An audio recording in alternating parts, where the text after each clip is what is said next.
તો આગામી 7 દિવસ રાજ્યમાં હળવોથી ભારે વરસાદની આગાહી કરવામાં આવી છે। આજે સૌરાષ્ટ્ર દક્ષિણ ગુજરાતના ભાગોમાં રેડ એલર્ટ જાહેર કરવામાં આવ્યું છે। દ્વારકા, જૂનાગઢ, પોરબંદર, ગીર સોમનાથમાં ભારે વરસાદની આગાહી છે। અમરેલી, સુરત, નવસારી, વલસાડ, દમણમાં પણ રેડ એલર્ટ જાહેર કરવામાં આવ્યું છે। તો રાજકોટ, જામનગર, ભાવનગરમાં ઓરેન્જ એલર્ટ જાહેર કરવામાં આવ્યું છે। નર્મદા, ભરૂચ, તાપી, ડાંગમાં મધ્યમ વરસાદની આગાહી કરવામાં આવી છે। બોટાદ, કચ્છ, સુરેન્દ્રનગરમાં પણ ઓરેન્જ એલર્ટ જાહેર કરવામાં આવ્યું છે।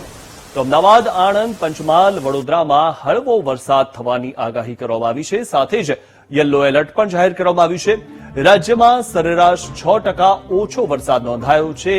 જે હવે વરસાદ પડશે તેમાં તે રાઉન્ડમાં વરસાદના જે આંકડા છે, જે परसेंटेज છે તે પૂર્ણ થઈ શકે છે।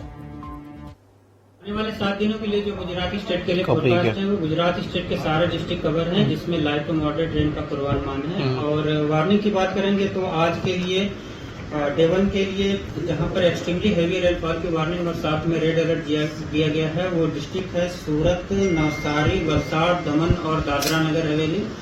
और जहां पे वेरी हेवी रेनफॉल की वार्निंग और साथ में ऑरेंज अलर्ट जारी है वो डिस्ट्रिक्ट है नर्मदा, भरूच, तापी और डांग डिस्ट्रिक्ट है। और जहां पे हेवी रेनफॉल की वार्निंग है वो डिस्ट्रिक्ट है अहमदाबाद, आनंद, पंचमहल, दाहोद, बड़ोदरा डिस्ट्रिक्ट शामिल है, जहां पे हेवी रेनफॉल की वार्निंग और साथ में येलो अलर्ट जारी है।